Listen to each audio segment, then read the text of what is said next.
السلام علیکم ناظرین، دس از می فہیم اور آپ دیکھ رہے ہیں انیوژل انسائٹس۔ کہانی ایک ایسی قبر کی جس کے اندر آج سے تقریباً 2 سال پہلے کچھ ایسا ہوا جو بہت ہی زیادہ شوق کرنے والا تھا۔ یہ کہانی بارباڈوس سے ہے۔ یہ ملک ان ملکوں میں سے ایک ہے جن کو ملا کر ویسٹ انڈیز بنا ہے۔ یہ اپنے کرکٹ، کھانے پینے اور ناچنے کے لیے بہت ہی زیادہ مشہور ہے، لیکن اس کی زمین کے اندر ایک ایسا راز دفن ہے جو آج کے لوگوں کو حیران کرتا ہے۔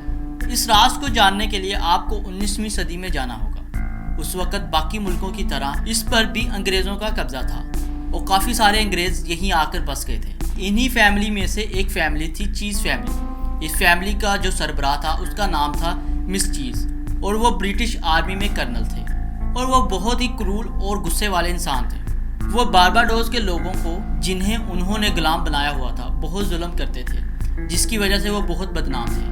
وہ لوگ ان سے نفرت کرتے تھے۔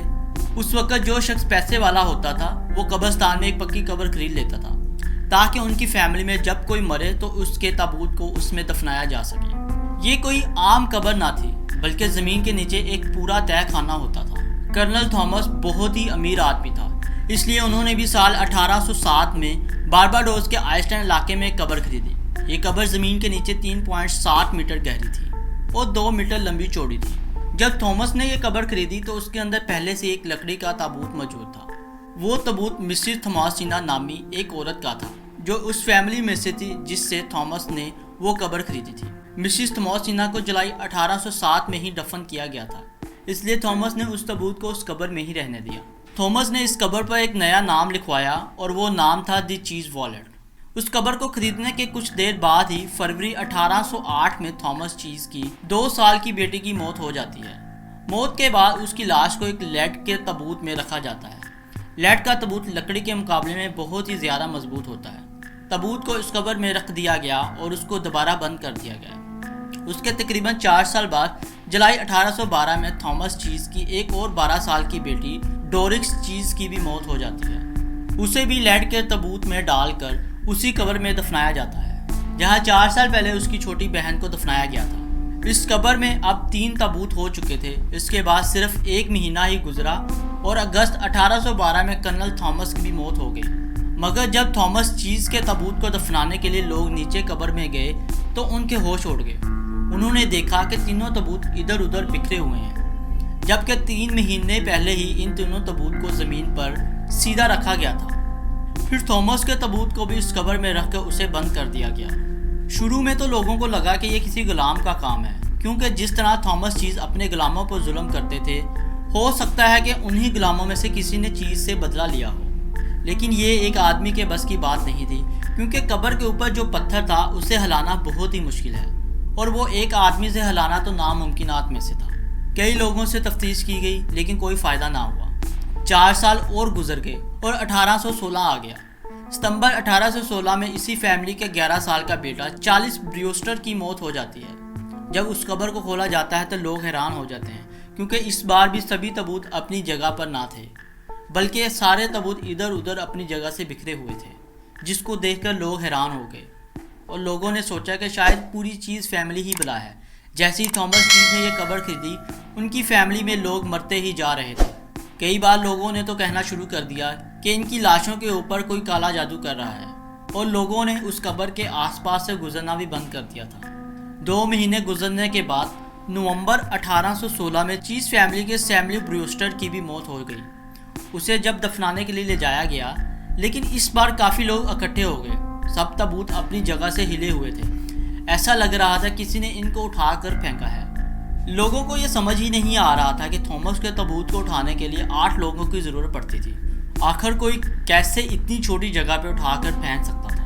مسز تھاماسینا کا تابوت لکڑی کا تھا جو ٹوٹنے لگا تھا، اس لیے اسے تاروں سے باندھ کر اس کی جگہ پر رکھ دیا گیا۔ لوگ یہ دیکھ کر بہت حیران تھے۔ آہستہ آہستہ یہ بات پورے بارباڈوس میں پھیل گئی اور یہ بات بڑے افسروں تک بھی پہنچ گئی۔ 1819 میں جب تھاماسینا کلارک کو دفنانے کے لیے لایا گیا تو بارباڈوس کے گورنر خود دیکھنے کے لیے آئے کہ اس بات میں کتنی سچائی ہے۔ 5 تابوت ادھر ادھر بکھرے پڑے تھے، جبکہ ایک تابوت اپنی جگہ پر تھا۔ قبر میں کم جگہ ہونے کی وجہ سے مسز تھاماسینا کے تابوت کو ایک سائڈ پر دیوار کے ساتھ لگا کر رکھا گیا تھا۔ اس کے بعد گورنر کے کہنے پر پوری قبر کی جگہ پر ریت بچھایا گیا۔ کیونکہ اگر کوئی بھی اس میں داخل ہو تو اس کے پاؤں کے نشان اس پر آ جائیں۔ لوگ اس قبر کے دوبارہ کھلنے کا انتظار کر رہے تھے۔ اپریل 1820 میں بارباڈوس کے گورنر دوبارہ اس قبر کے پاس پہنچے اور اس قبر کو کھولنے کے لیے کہا گیا۔ بہت زیادہ لوگ جمع ہو گئے یہ دیکھنے کے لیے کہ آخر اس بار کیا ہوا ہے۔